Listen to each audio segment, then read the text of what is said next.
ইসলামী আইনের বিরুদ্ধে অপপ্রচার করা হয়। এরা তো ক্ষমতায় গেলে সমস্ত মানুষকে পঙ্গু বানায় ফেলবে। কয় কীভাবে? বলে যে এই দেশের মানুষ, বেশিরভাগ মানুষ জনগণের সম্পদ চুরি করে, তো বেশিরভাগ মানুষের হাত কাটা যদি যায় তাইলে তো এই সমাজটা হাত কাটা বাহিনীর সমাজ হয়ে যাবে। না, হাত কাটা যাবে। এই আইন জারির পরে এই ধরনের অপরাধ যারা করবে তাদেরকে বলে দেওয়া হবে এখন থেকে এই অপরাধের সাথে যাদেরকে পাওয়া যাবে তাদের ক্ষমা নেই।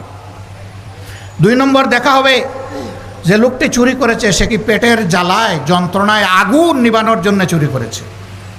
যদি এমন হয়, রাষ্ট্রের দায়িত্ব হবে আগে তার আগুন নেবানো, হাত কাটানো, আগে তার বৈধ আয় উপার্জনের ব্যবস্থা করে দেওয়া। যদি সেরকম কিছু সক্ষমতা তার না থাকে তাহলে রাষ্ট্রকেই পরিবারের দায়িত্ব বহন করতে হবে। এরপরে লোভের বশবর্তী হয়ে কেউ যদি চুরি করে তাহলে 2-1টা হাত কাটা যাবে প্রকাশ্যে, গোপনে নয়, যাতে সারা দেশবাসী এটা থেকে শিক্ষা নেয়। এখন কে সমাজে এই হাত কাটা বাহিনীর সদস্য হতে চাইবে? তখন পরিবারের সদস্যদেরকে বলবে চুরি করব তোমাদের জন্য, হাত কাটা যাবে আমার, আর এই হাত নিয়ে অপমানজনকভাবে আমি বেঁচে থাকবো।